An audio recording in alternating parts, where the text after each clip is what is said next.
ataque em Murs el-Kabir, possivelmente uma das ações mais divisivas tomadas durante a Segunda Guerra Mundial. O que aconteceu e foi justificado? Devido à nuvem ainda muito carregada que paira sobre toda a ação, consideraremos isso em duas partes. Primeiro, um breve relato do que realmente aconteceu e depois uma consideração dos possíveis direitos, erros e motivações de tudo isso e quem, se alguém, tem a principal ou total responsabilidade pelo que aconteceu naquele dia. Como pode ser um pouco surpreendente com a situação que estamos enfrentando, os historiadores ainda estão muito divididos sobre isso. Então, claro, a última parte deste vídeo é puramente minha análise baseada em vários documentos disponíveis do período retirados dos arquivos nacionais. Então, fique à vontade para discordar se achar que as evidências mostram o contrário. Agora, o contexto do que realmente aconteceu é que em 1940 a França havia sucumbido ao assalto nazista e o que se tornaria o governo de Vichy estava em processo de formação e então negociando, aceitando um armistício com as autoridades alemãs. O almirante Darlan, chefe da Marinha Francesa, fazia parte deste novo governo, mas os britânicos estavam preocupados que as negociações e o armistício que votaram para aceitar levariam à rendição ou apreensão da Marinha Francesa ou uma grande parte dela pelas potências do eixo. Se o eixo conseguisse realizar isso, viraria o jogo nos esforços de guerra britânicos, dando aos alemães e italianos acesso a dois modernos e rápidos couraçados quase completos, dois cruzadores de batalha e uma força significativa de navios de guerra mais antigos. Isso era crucial, pois o Mediterrâneo, em poucos meses, deixou de ser um lago compartilhado por franceses e britânicos para ter os italianos na guerra, os franceses se retirando, e se as frotas francesa e italiana se unissem contra os britânicos, estes estariam em grande desvantagem. Após a queda da França, alguns navios de guerra franceses já estavam em portos britânicos, onde estavam baseados. Isso equivalia a cerca de um quinto da frota francesa. Na época do ataque a Mers el-Kebir, dos 4/5 restantes, cerca de metade estava em Toulon ou algum outro porto francês continental, e a outra metade, que incluía criticamente os navios de guerra franceses mais modernos e capazes que estavam atualmente aptos a ir para o mar em serviço ativo, em oposição aos incompletos navios de guerra da classe Richelieu, estavam agora em portos do norte da África, principalmente em Mers el-Kabir. Assim, no dia 3 de julho, a Operação Catapult foi realizada. Os navios nos portos britânicos seriam apreendidos ou convencidos a permitir o embarque, enquanto navios da Marinha Real negociavam com as forças francesas em Mers el-Kabir, sob comando do almirante Jean Soult, sobre o destino de seus navios. Essa força era composta pelos navios capitais Her Majesty's Ship Hood, Her Majesty's Ship Valiant e Her Majesty's Ship Resolution, o porta-aviões Ark Royal e uma escolta de cruzadores e destroyers. As negociações se arrastaram durante a maior parte do dia, com interrupções, mas não tiveram sucesso. Conforme a situação se agravava, o Ark Royal enviou aviões para minar o porto. Os primeiros tiros ocorreram quando aeronaves francesas interceptaram a força e abateram um skewer. Outros navios franceses foram ordenados a ajudar, mas os britânicos estavam interceptando e decodificando seus sinais. E sabiam que isso havia sido ordenado. Então, pouco antes das 18 horas, os navios britânicos receberam ordem de abrir fogo. Os navios franceses não foram projetados para resistir aos canhões de 15 polegadas. Após 3 rodadas, o Britannia foi atingido e um de seus depósitos principais detonou, matando muitos tripulantes e afundando o navio quase imediatamente.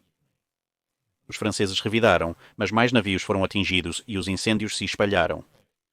Estrasburgo e uma pequena escolta conseguiram sair sorrateiramente do porto e seguir para o mar, evitando as minas e um ataque aéreo apressado, além de conseguir ultrapassar o Her Majesty's Ship Hood, enquanto ele perdia uma turbina durante a perseguição. Os britânicos cessaram fogo após cerca de 10 minutos, mas no dia seguinte, graças à leitura de mais sinais franceses que relatavam danos mínimos a Dunkirk, o ARC Royal lançou outro ataque aéreo. Este conseguiu explodir um navio de cargas de profundidade ancorado ao lado do cruzador de batalha francês, que também afundou pela enorme explosão em seu lado. O fim da Operação Catapult envolveu ataques aéreos do Her Majesty's Ship Hermes no Richelieu e contra-ataques franceses em Gibraltar. mas o objetivo principal foi alcançado. Strasbourg chegou a Toulon e os navios britânicos recuaram. No geral, 1.300 marinheiros franceses e 2 aviadores britânicos seriam mortos. A maioria dessas baixas estavam a bordo do Britannia. E isso é um breve resumo das circunstâncias do próprio ataque. Claro que a situação que levou a isso é um tópico muito mais amplo, e é isso que discutiremos agora. Se você está aqui apenas pelos fatos básicos do ocorrido, pode sair agora. Então, o que não era conhecido na preparação para este incidente específico, nem pelos britânicos nem pelos franceses, era que, ironicamente, ambos os oficiais da Regia Marina, a Marinha Italiana, e da Kriegsmarine, a Marinha Alemã, realmente sugeriram apreender a Marinha Francesa para adicionar aos seus próprios navios. Mas isso havia sido vetado por todas as pessoas, pelo próprio Hitler, pois ele estava preocupado que uma tentativa fracassada de apreender a frota francesa pudesse levar os franceses a navegarem toda a sua frota para se juntar aos britânicos voluntariamente. E até onde ele estava preocupado, ele tinha os franceses exatamente onde ele queria com as atuais propostas de armistício. Agora, o que os britânicos sabiam, entrando na situação, eram duas coisas. Primeiramente, na época do ataque a Murs al-Kabir, eles já não confiavam mais na palavra do almirante Darlan, o mencionado chefe da Marine Nationale. Embora ele tenha sido um aliado muito próximo e confiável nos últimos meses do conflito, ele agora estava se movendo para a esfera política do governo de Vichy e parecia ter dado várias declarações contraditórias nas últimas semanas. Um mês antes da Operação Fatídica, Darlan havia sido contra um armistício, afirmando que preferiria se amotinar e liderar a frota para lutar sob a bandeira britânica se qualquer negociação desse tipo fosse iniciada. Mas pouco menos de 2 semanas depois, isso mudou para uma oposição geral a um armistício, mas com simplesmente uma promessa à Grã-Bretanha de que nenhum navio francês jamais cairia em mãos alemãs. Mas alguns dias depois, o gabinete francês, do qual ele agora fazia parte, votou a favor de um armistício, o que mudou novamente o cenário, porque o armistício tinha certos termos e condições anexados a ele. E isso foi recebido com um reconhecimento britânico da situação, já que tanto a Grã-Bretanha quanto a França haviam entrado em um entendimento mútuo de que um deles não buscaria a paz sem o outro, e a estipulação britânica para liberá-los dessa obrigação era que eles poderiam buscar um armistício, tudo bem, considerando a situação que estava acontecendo, contanto que a frota francesa se movesse para os portos britânicos, devido ao acordo mencionado anteriormente. Mas neste ponto, Darlan agora disse que a frota francesa não poderia, e não iria, navegar para os portos britânicos, pois seriam necessários para defender o que restava da França. O novo gabinete de Vichy foi formado, e os termos do armistício alemão foram aceitos. Darlan agora prometeu, novamente, manter os navios franceses fora das mãos alemãs, mas agora os britânicos estavam convencidos de que ele estava mentindo e era completamente inconfiável, tendo mudado a posição que supostamente defendia 4 vezes em 2 semanas, e agora prometendo algo que era impossível, dados os termos do Tratado de Armistício, que os britânicos agora conheciam. Especificamente, eles leram o artigo 8, que, quando traduzido para o inglês pelos decodificadores britânicos na época, leu o artigo 8. A frota de guerra francesa, com exceção da parte que é deixada à disposição do governo francês para a salvaguarda dos interesses franceses em seu império colonial, será reunida em portos a serem determinados e terá que ser desmobilizada e desarmada sob o controle da Alemanha ou Itália, respectivamente. A designação desses portos será baseada nos portos de origem dos navios em períodos de paz. O governo alemão declara solenemente ao governo francês que não pretende usar, durante a guerra para seus próprios fins, a frota de guerra francesa estacionada nos portos controlados pelos alemães, exceto as unidades necessárias para a vigilância, costas e dragagem de minas. Hitler declara formalmente que não pretende fazer nenhuma exigência sobre a frota francesa durante a conclusão da paz. Com exceção da parte da frota de guerra francesa a ser determinada que será destinada à salvaguarda dos interesses franceses no Império Colonial, todas as unidades de guerra fora das águas territoriais francesas terão que ser chamadas de volta à França.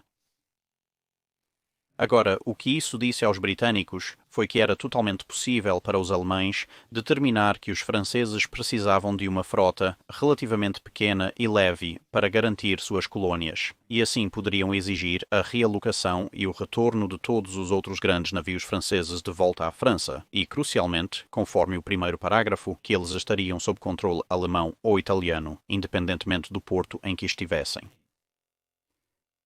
Isso foi diretamente contra as garantias de Darlan, que ele agora parecia ter dado apesar do fato de que ele sabia o que este artigo de armistício implicava e tinha votado a favor dele. Portanto, os britânicos concluíram que ele deveria estar mentindo, pois suas palavras e votos pareciam completamente diferentes. Agora concedido, o artigo dizia explicitamente que os alemães prometeram desarmar os navios e não usá-los para seus próprios fins.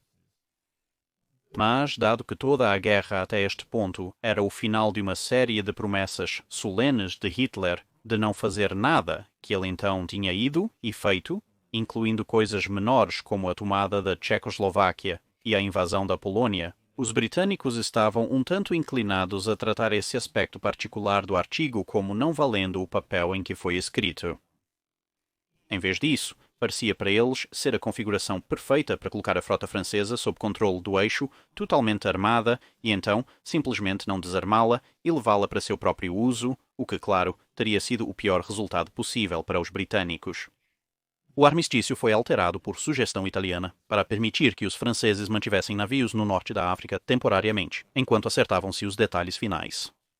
Mas aos olhos britânicos isso agora parecia, em primeiro lugar, as potências do eixo já alterando o acordo e rezavam para que não o alterassem ainda mais. Além disso, colocava muitos navios franceses fora do alcance de quaisquer tropas francesas, ainda na França continental, para defendê-los de apreensão, exceto pelas forças coloniais que aconteciam de estar presentes no norte da África, que obviamente eram um pouco menores em número e menores em capacidade em comparação ao que restava do principal exército francês. Também deixava-os convenientemente ao alcance das forças italianas presentes em suas próprias colônias no norte da África. Os italianos, que acabaram de entrar na guerra, como mencionamos anteriormente, colocaram significativamente mais pressão sobre os britânicos, já que agora tinham que se preocupar com a frota italiana, bem como a Kriegsmarine, tendo acabado de perder o acesso à frota francesa, e claro que agora estavam em pânico com a possibilidade da frota francesa ser adicionada a um ao outro, ou a ambos os seus oponentes. Agora, para ser completamente justo com ele, Darlan ordenou, neste ponto, que os navios franceses em portos que estavam prestes a ser ocupados diretamente navegassem para outros locais não ocupados, o que parecia estar mais de acordo com sua promessa pessoal, mas também contrário aos termos do armistício, que ele havia votado e prometido cumprir, o que aumentou a confusão juntamente com o fato de que, quaisquer que fossem suas intenções neste ponto, ele agora fazia parte do governo de Vichy. E como tal, ele poderia ser superado por seus colegas, pelo menos em teoria.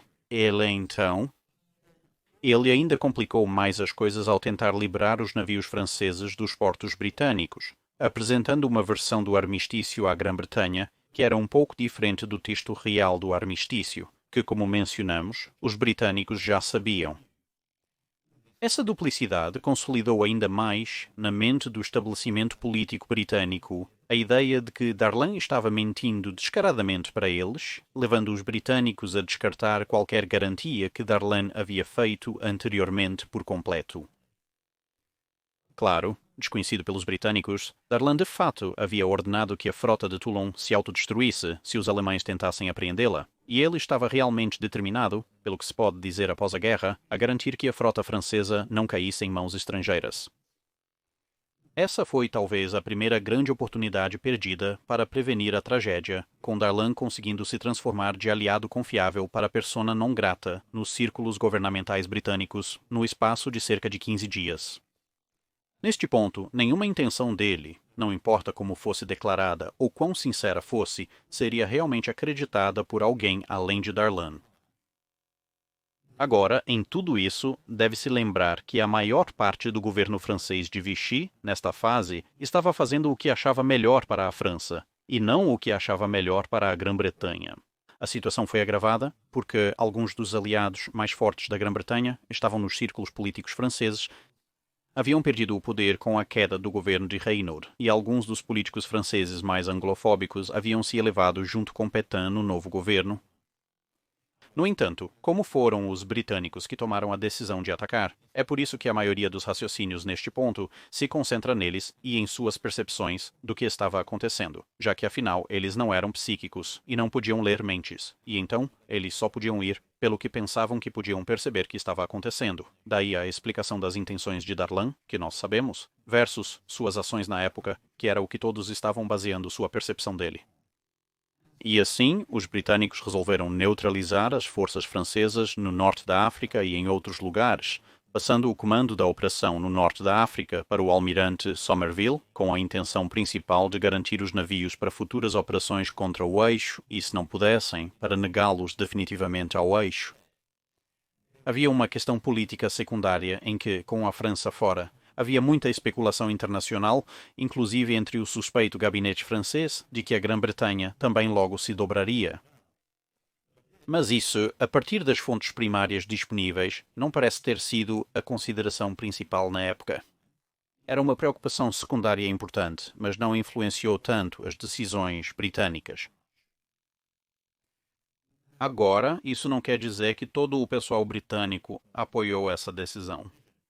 Longe disso, na verdade, os argumentos mais fortes contra a ação hostil vieram da Marinha Real, com oficiais e homens da tripulação geral dos navios, até o capitão Holland do Ark Royal, que por acaso não é o mesmo Holland que mais tarde comandaria o Her Majesty's Ship Hood, passando pelo almirante Somerville e até mesmo o almirante North. Todos eram fortemente contrários à ideia de bombardear seus antigos aliados, e eles estavam muito mais convencidos da opinião de que os franceses, independentemente de Darla, nunca permitiriam que seus navios caíssem nas mãos do eixo. Isso foi baseado em suas interpretações das ações e conduta dos oficiais e homens franceses, com quem serviram até então na guerra. Ao mesmo tempo, eles estavam um tanto desanimados com o tratamento extremamente hostil que seus próprios oficiais e adidos estavam recebendo na França de Darlan e outros durante a formação do governo de Vichy, que era uma completa inversão de 180 graus em relação à situação semanas antes. Esse dilema pode ser ilustrado por dois eventos distintos nos dias antes do ataque. O almirante Somerville protestou bastante contra a possível ação que estava sendo direcionada e sugeriu cursos de ação alternativos. Ele foi repreendido por Whitehall por fazer isso e foi instruído a continuar com suas ordens.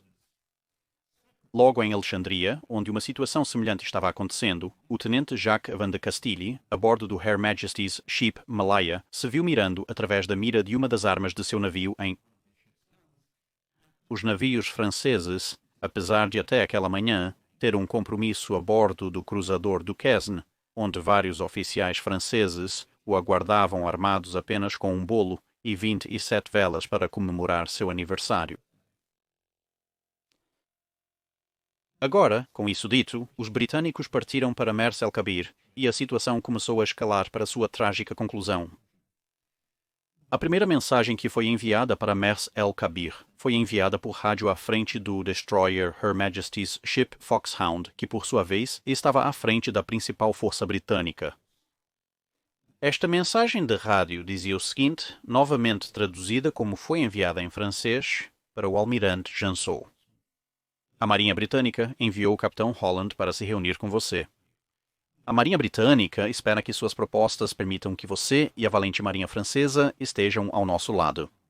Nestas circunstâncias, seus navios permaneceriam seus e ninguém precisaria se preocupar com o futuro. Uma frota britânica aguarda no mar, próxima a Oran, para recebê-lo. Fim da mensagem. Oran é um nome alternativo para Mers el-Kabir. O almirante Somerville enviou o capitão Holland do Ark Royal para os franceses a bordo do Her Majesty's Ship Foxhound, já que Somerville não falava francês, pelo menos não com capacidade real de conversação, enquanto Holland era fluente. Foi neste ponto que as coisas começaram a dar errado.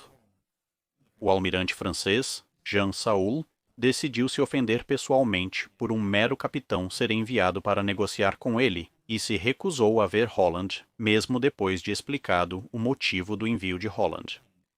Em vez disso, ele enviou o tenente Dufay, seu chefe de gabinete, para ver o capitão. Dufay, naturalmente, tinha pouca autoridade para negociar e menos noção ainda do que de fato estava ocorrendo.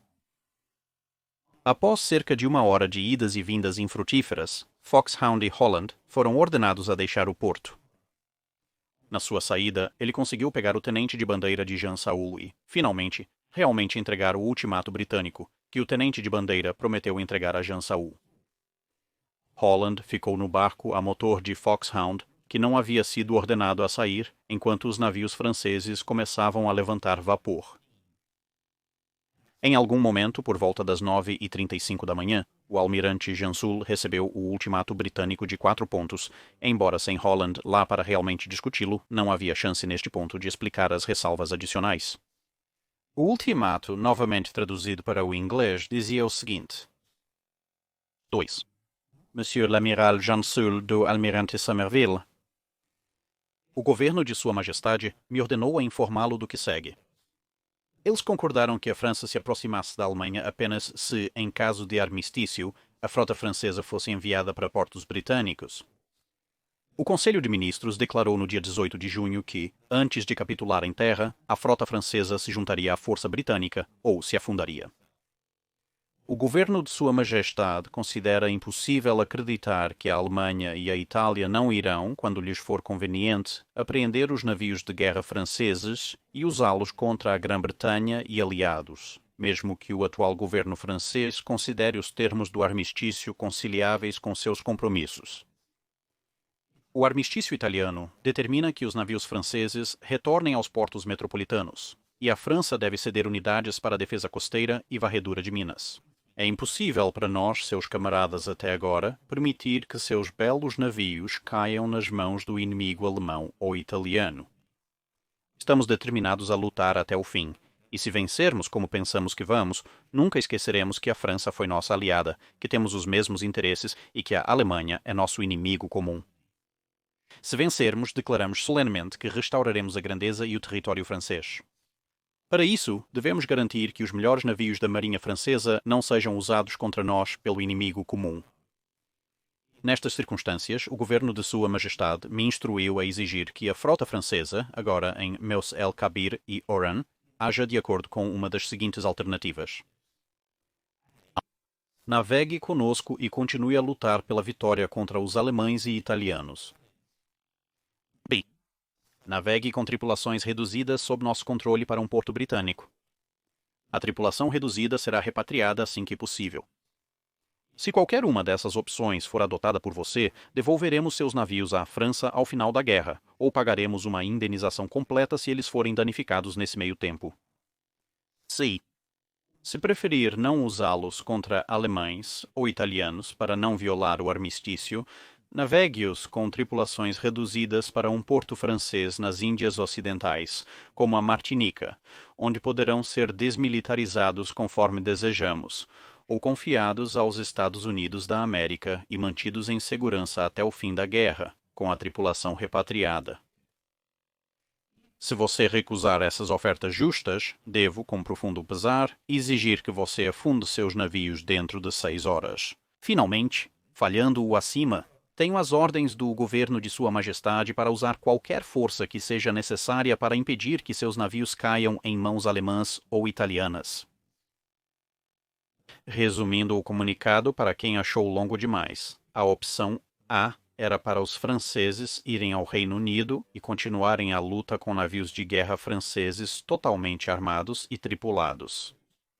A opção B era navegar para os portos britânicos novamente. Porém, desta vez, os navios seriam entregues aos britânicos e as tripulações retornariam à França. Ambas as opções tinham a promessa dos franceses de que seus navios seriam devolvidos a eles no final da guerra e quaisquer perdas seriam compensadas. A opção C era navegar com seus navios para longe da Europa continental, sendo as opções os portos franceses nas Índias Ocidentais, ou seja, o Caribe ou potencialmente para os Estados Unidos da América, com os navios sendo então desmilitarizados ou internados, com a tripulação sendo repatriada novamente. A quarta opção era que eles afundassem seus navios dentro de 6 horas após receber o comunicado. E a quinta opção era que, se eles não fizessem nenhuma das outras 4 opções, os britânicos usariam qualquer força necessária que sentissem que tinham para evitar que os navios caíssem em mãos inimigas. Por volta das 10 horas, o tenente de bandeira retornou com uma nota escrita que simplesmente declarava o seguinte, novamente traduzida para o inglês. Uma das garantias dadas pelo almirante Jean Soult ao almirante Sir Dudley North permanece a mesma. Os navios de guerra franceses jamais cairão intactos nas mãos dos alemães ou italianos. 2. Em vista da substância e forma do ultimato absoluto que foi enviado ao almirante Jean Soult, os navios de guerra franceses serão defendidos à força. Houve agora uma nova troca de notas, com Jean Soult se recusando absolutamente a encontrar fisicamente o capitão Holland, que por sua vez havia voltado para o Foxhound para comunicar os eventos a Somerville. A principal frota britânica então chegou e sinalizou com uma lâmpada para o porto. O sinal dizia o seguinte para o almirante Jean Soult do almirante Somerville. Esperamos sinceramente que as propostas sejam aceitáveis e que tenhamos você ao nosso lado. Às 11h09, uma segunda resposta escrita à mão foi recebida pelos britânicos do almirante Jean Soult. Dizia o seguinte, novamente traduzido, o almirante Jean Soult só pode confirmar a resposta já enviada pelo tenente Divacio Dufay. 2. O almirante Jean Soult está determinado a se defender por todos os meios. E 3. O almirante Jean Soult alerta que o primeiro tiro disparado contra a França resultará na frota francesa se voltando contra a Grã-Bretanha, contrariando o objetivo do governo de Sua Majestade. Horas se passaram sem resposta. Então, uma nova mensagem foi enviada da frota por uma lâmpada de sinalização. A frota francesa não seria autorizada a deixar o porto a menos que um dos termos fosse aceito. Por volta do mesmo tempo, chegaram notícias de que os navios franceses, em Alexandria, concordaram em se desarmar, salvando de certa forma o compromisso do tenente Van de Castiel com o bolo de aniversário, e esse fato também foi comunicado ao almirante Jean Soult.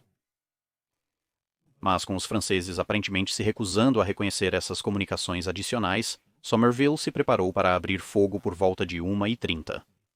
Mas, como nenhum navio francês havia se dirigido para o mar, ele adiou para as 3 horas e enviou mais um sinal pedindo que Jean Soult hasteasse uma bandeira em sinal se aceitasse algum dos termos britânicos.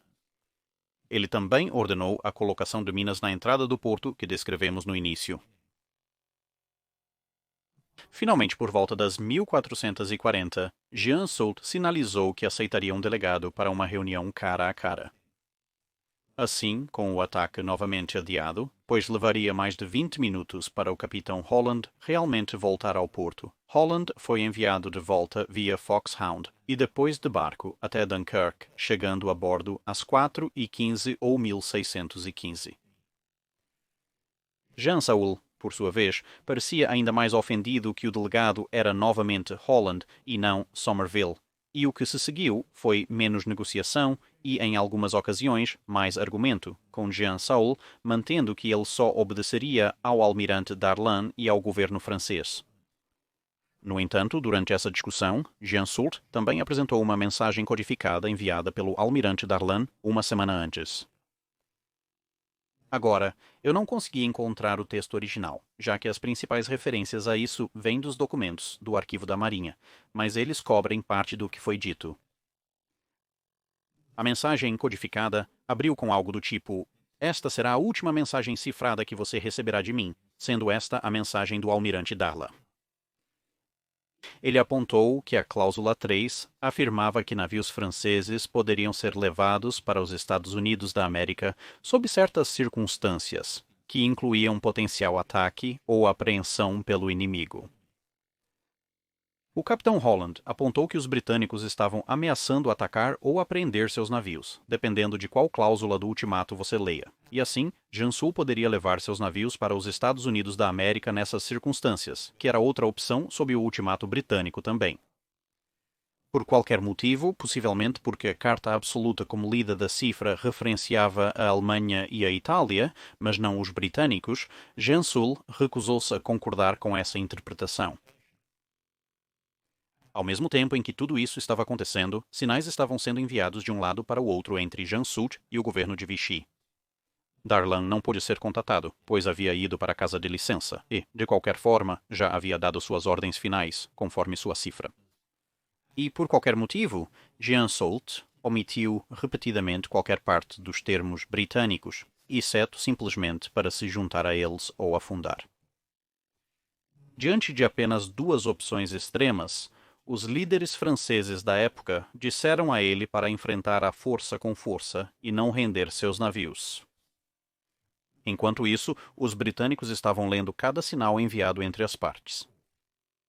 No final do processo de negociação, a comunicação final do almirante Jansul foi enviada às 25 passadas, ou 1720, e leu-se da seguinte forma, novamente, como se precisasse ser dito, traduzido do francês.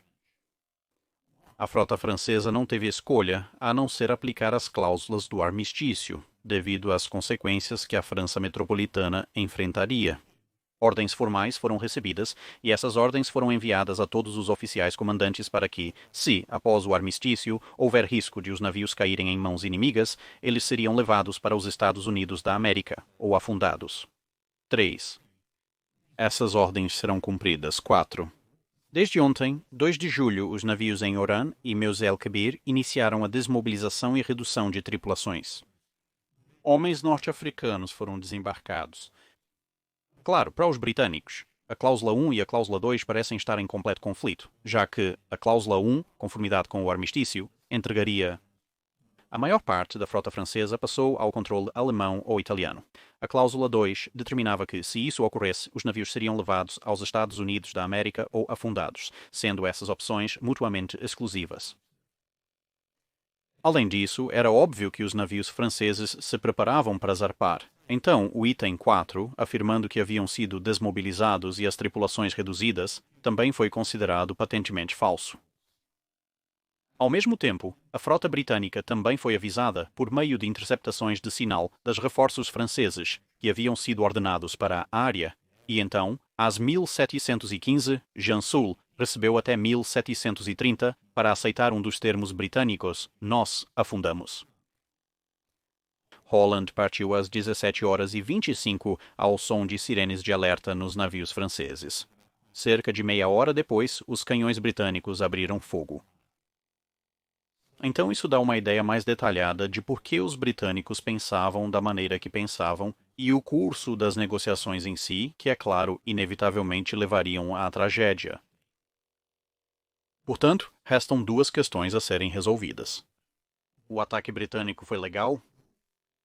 E naquele dia fatídico, quem, se alguém, tem a responsabilidade geral pelas coisas terem acontecido da maneira que aconteceram? Em relação à legalidade do ataque, o artigo 46 da Declaração sobre as Leis de Guerra Naval afirma que um navio de guerra neutro, que os navios franceses eram neste ponto, só pode ser atacado sob circunstâncias muito específicas, sendo a principal que o navio participe diretamente das hostilidades. Neste ponto, a França sendo uma potência neutra, não havia motivo para atacar os franceses nestes termos, uma vez que os navios estavam ancorados sem fazer muito. O terceiro ponto do artigo 46 afirma que disparar contra um navio neutro é justificável se esse navio estiver diretamente a serviço de um governo inimigo. Isso não era o caso, pois a frota estava definitivamente sob o comando francês exclusivo neste ponto, independente do que poderia ter acontecido depois. O segundo ponto do artigo 46 afirma que se um navio neutro estiver sob as ordens de um governo inimigo, esse navio ou frota pode ser alvo de disparos. Com a frota francesa tendo-se abrigado em um porto especificado pelo armistício ditado pelo Eixo, e com sua intenção declarada sendo, claro, incluir a maioria da frota, claro, incluindo a entrega da maioria da frota para o controle alemão ou italiano para desarmamento, é bastante possível dizer que a frota francesa estava cumprindo as ordens alemãs. O fato de a Marinha Francesa sob Dalin estar se preparando para cumprir as exigências do armistício demonstra que estava obedecendo à vontade da Alemanha, pelo menos neste aspecto. Assim, no artigo 46, enquanto 2 pontos da lei são contra o ataque, um desses pontos permite isso. Em suma, do ponto de vista do direito internacional, a legalidade deste ataque depende do argumento utilizado para justificá-lo ou não. Na minha opinião, pessoalmente, Churchill provavelmente deveria ter confiado mais nas informações disponíveis dos oficiais da Marinha Real, mas, nas circunstâncias que delineamos, você pode pelo menos entender de onde ele estava vindo. Embora, para ser completamente justo com Churchill, não era necessariamente a vontade e as motivações dos oficiais e homens franceses que ele duvidava particularmente, era mais que ele duvidava da capacidade deles de realmente cumprir essas intenções caso os alemães e italianos se posicionassem para apreender os navios, como ele acreditava que eles iriam fazer. No entanto, legal ou não, dependendo da sua interpretação desse artigo específico, o ataque estava a caminho. E é aqui que apresento o meu ponto de vista, e é o seguinte. O homem mais responsável pela realização do ataque e pela subsequente perda de vidas que se seguiu é o almirante Jean Soult. Deixando todos os outros fatores de lado, ele tinha um dever para com seus homens, e acredito que ele falhou miseravelmente nesse dever. Certo ou errado, legal ou não, havia uma frota britânica ao largo da costa. Certo ou errado, legal ou não, havia uma frota britânica ao largo da costa, com seus motivos para estar lá, suas exigências para resolver a situação sem violência, e essa era uma situação que o almirante Jansu agora precisava resolver. Apenas diga para cortarem qualquer folga. Agora muito é feito em alguns quartos para cortar qualquer folga. Agora, muito se fala em alguns quartos sobre Jansu não querer quebrar os acordos de armistício por medo de represálias alemãs contra a população francesa e ou as famílias dos marinheiros. E, de fato, ele incluiu isso em um de seus comunicados. Agora, enquanto isso pode ter sido uma preocupação legítima, já que estamos lidando com a Alemanha nazista, e represálias não eram exatamente desconhecidas para eles, o simples fato, novamente, para mim, permanece que, até este ponto, as marinhas polonesa, norueguesa, belga e holandesa já haviam enfrentado essa situação, e quase universalmente o que restava dessas marinhas havia mostrado desprezo pelos nazistas nos tratados de paz e simplesmente navegaram para manter os tratados de paz e simplesmente navegaram para continuar a luta, como coberto bastante extensivamente no vídeo que fiz sobre as 3 marinhas da Segunda Guerra Mundial. Assim, uma preocupação decisiva para Jansu, ou pelo menos uma preocupação decisiva válida para Jansu, ou pelo menos uma válida à luz das decisões tomadas pelos homens e oficiais das outras marinhas. Então você tem a conduta de Jansu. Ele está diante de uma frota que afirmou explicitamente, repetidamente, que sua vida e as vidas de seus homens poderiam ser perdidas sem uma resolução satisfatória para a situação. Mesmo que ele estivesse determinado a rejeitar tais demandas e lutar, ele devia aos seus homens pelo menos ouvir o negociador britânico, Capitão Holland. Em vez disso, ele passou cerca de 2/3 do dia se recusando a vê-lo, ou responder a muita coisa em termos de comunicação, simplesmente porque ele via Holland como inferior a ele, pelo fato de Holland ser um capitão e ele ser um almirante. E me desculpe, mas alguma pequena distinção pessoal de classe percebida não é uma desculpa válida para arriscar a segurança e o bem-estar de milhares de homens sob seu comando, sem mencionar a frota francesa mais poderosa que estava operacional na época. Jansu deveria ser um almirante, ele deveria ser um líder, e um líder deve tomar decisões no melhor interesse de seu comando e não começar a tomar decisões irracionais por causa do que ele percebe como um insulto insignificante. E então você tem como ele agiu em relação às suas ordens. Ele tinha, como cobrimos, ordens pré-existentes de Dalla, e foi-lhe dito explicitamente nessas ordens que estas seriam as últimas emitidas. Não haveria mais ordens para esta situação. Ele também foi confrontado, admitidamente, por uma situação que estava tecnicamente fora da letra dessas ordens, embora pudesse ser feita uma interpretação. Agora, neste ponto, ele poderia agir de 2 maneiras, ou seja, como um oficial que segue estritamente o livro de regras e executa ordens superiores e nada mais ou nada menos, ou como um oficial que segue o espírito da lei, que, de acordo com essas obrigações, garante que as ações que ele toma estão de acordo com essas obrigações, garantindo que as ações que ele toma estão nos interesses tanto de suas ordens permanentes e seus homens. Agora, na minha opinião, esse tipo de oficial é de longe o tipo superior de oficial, mas à parte disso, as marinhas têm lugares para ambos. Agora, um oficial pelo espírito das ordens reconheceria seu dever de preservar a vida de seus homens e a integridade da frota francesa. Ficaria claro que recusar todos os termos provavelmente resultaria na perda de seus navios e na morte de seus homens, e este não é um fim que beneficia a Marine Nacional, França ou a conformidade. Um oficial provavelmente aceitaria a sugestão do capitão Holland e interpretaria que, embora as ordens finais de Darlan se referissem à Alemanha e Itália como inimigas, elas, claro, foram escritas antes que se pudesse prever que a Grã-Bretanha poderia se tornar uma inimiga. E assim, o espírito dessas ordens permitiria que ele agisse de acordo com elas diante das exigências ou ameaças britânicas, não importa o quão razoáveis ou irracionais. A interpretação, portanto, seguiria a linha de que os britânicos estão ameaçando apreender ou destruir meus navios. Portanto, eles são o inimigo. Portanto, a cláusula 3 direciona que, se um inimigo ameaçar apreender ou destruir meus navios, posso buscar refúgio nos Estados Unidos da América.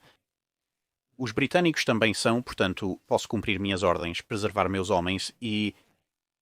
Portanto, posso cumprir minhas ordens, preservar meus homens e meus navios e, tecnicamente, também cumprir as condições do armistício, pois o artigo 10 afirma que não devo permitir que meus navios sejam usados em ações hostis com a Alemanha ou transferidos para o Reino Unido em geral. Navegar para os Estados Unidos da América sob ameaça de apreensão ou destruição significaria que os britânicos não poderiam usar os navios em ações contra a Alemanha, pelo menos neste ponto com os Estados Unidos ainda neutros. Mas parece que o almirante Jansul claramente não era esse tipo de oficial, o que o deixa assumir o papel de oficial seguindo estritamente o regulamento. Um oficial que segue à risca o regulamento checaria suas ordens. Suas ordens não cobrem esta situação, então ele deve solicitar novas ordens. E foi exatamente isso que Jansul tentou fazer, apesar de Darlan já ter dito a ele que suas ordens anteriores eram finais. Agora, eu argumentaria que foi uma falha de sua parte não perceber que agora ele tinha que trabalhar com o espírito de suas ordens, dadas as instruções explícitas de Darlan. Mas, ao mesmo tempo, você poderia argumentar que, como outras formas de superior ainda existiam na forma dos outros membros do gabinete de Vichy, ele poderia pedir a eles novas ordens adequadas para lidar com essa situação específica. No entanto, para receber ordens adequadas, seus superiores precisam ter a informação completa e correta do que realmente está acontecendo. Portanto, suas comunicações deveriam ter consistido na totalidade de suas ordens existentes, ou seja, as instruções cifradas do almirante Darlan.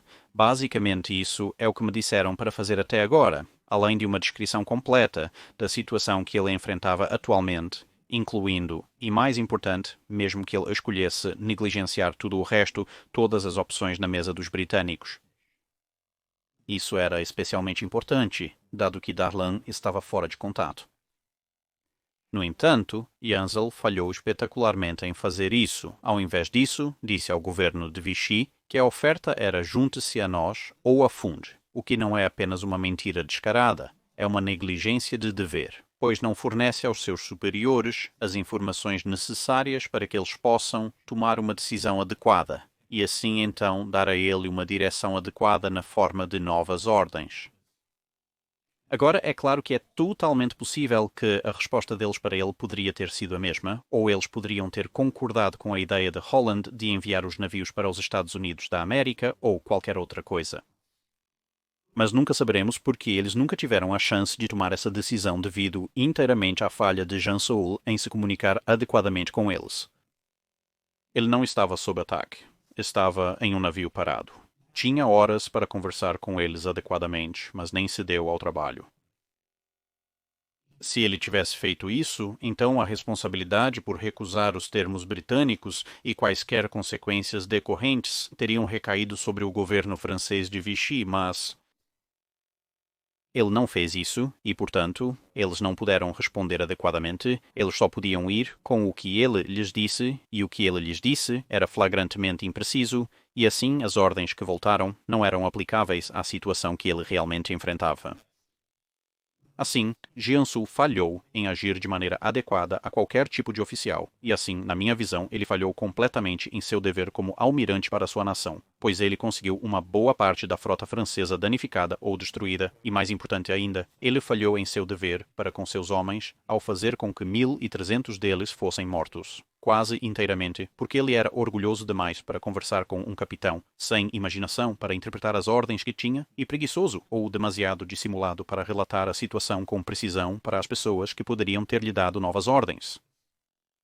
E eu pessoalmente nunca posso perdoá-lo por isso, né? O ataque britânico a Mers el-Kabir deu à Alemanha e à Itália, que o ataque britânico a Mers el-Kabir deu à Alemanha e à Itália, bem como à França de Vichy, grandes quantidades de material de propaganda para usar contra os britânicos e quaisquer aliados que eles possam conquistar em sua luta contínua contra a Alemanha nazista. Isso, não surpreendentemente, também levou a uma resistência significativamente maior entre várias colônias francesas e outros elementos da frota francesa. Quase comprometeu a resolução pacífica da situação em Alexandria e, claro, seria parcialmente responsável pela perda de centenas, se não milhares, de vidas nos próximos anos, à medida que vários territórios franceses de Vichy e unidades navais resistiam aos esforços aliados para libertar a Europa, com consequências fatais para tropas e civis de ambos os lados. E no final do dia, é claro, deve-se reconhecer que quando os alemães finalmente fizeram uma tentativa de apreender a frota francesa em Toulon, incluindo o reparado Dunkirk e o Strasbourg, os marinheiros e homens franceses de fato afundaram seus navios. No contexto geral, conforme alemães e italianos tentavam capturar elementos da frota de Vichy, só conseguiram apoderar-se de algumas pequenas unidades. Então, aí está, você tem um pouco mais de informação sobre os comos e os porquês do ataque, e você tem minha própria interpretação pessoal de onde a responsabilidade reside. Você poderia argumentar que os britânicos nunca deveriam ter atacado inicialmente, evitando colocar os franceses na situação enfrentada em Moselle-Kabir, o que é um ponto válido. Em retrospectiva e olhando para todo o assunto de forma holística, especialmente com muito do feedback dos vários homens na Marinha Real, que agora está disponível para nós através de vários documentos, eu concordaria com você. Mas a retrospectiva, como dizem, é 2020 e muitos dos itens que agora sabemos, sobre os quais podemos fazer essa avaliação, não eram conhecidos na época, pelo menos pelo governo britânico. E, portanto, enquanto se estivesse na mesma situação com o conhecimento que temos hoje, eu teria dito não, os britânicos não deveriam atacar.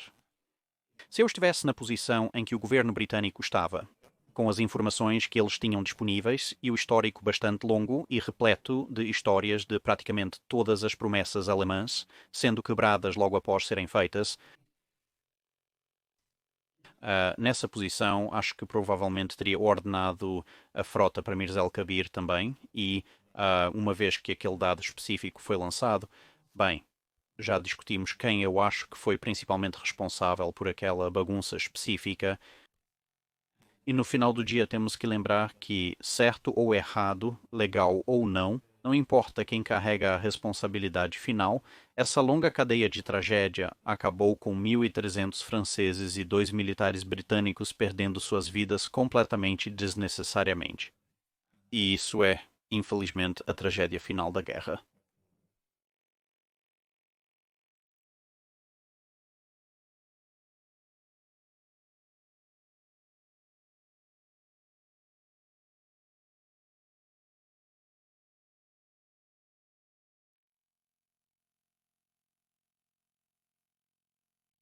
É isso para este vídeo. Obrigado por assistir. Se você tem um comentário ou sugestão para um navio para revisar, nos informe nos comentários abaixo.